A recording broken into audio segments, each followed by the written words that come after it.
James était un journaliste courageux, il n'avait pas peur. C'était un Américain plein de compassion. Il représentait le meilleur de l'Amérique. Il a toujours gardé espoir de rentrer chez lui. Il a toujours essayé de transmettre cet espoir aux autres otages retenus avec lui. Il se sentait obligé de témoigner sur ce qui arrivait aux personnes en zone de conflit. Il voyait ça comme sa mission.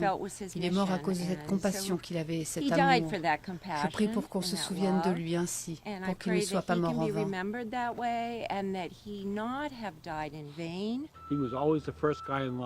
Les otages libérés ont dit que James était toujours en première ligne, le premier à prendre des coups, celui qui parlait aux gardiens à propos de la distribution des rations de nourriture.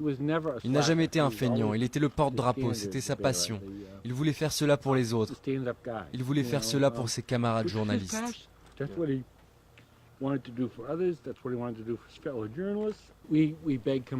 Nous demandons la compassion et la pitié de la part de ceux qui ont enlevé Jim, de la compassion pour Steven Sotloff et les autres otages. Ils n'ont jamais fait de mal à personne, ils voulaient seulement aider.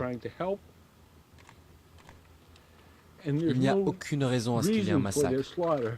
Le plus important pour James, c'était de toucher ceux qui étaient en souffrance, pour en parler au reste du monde.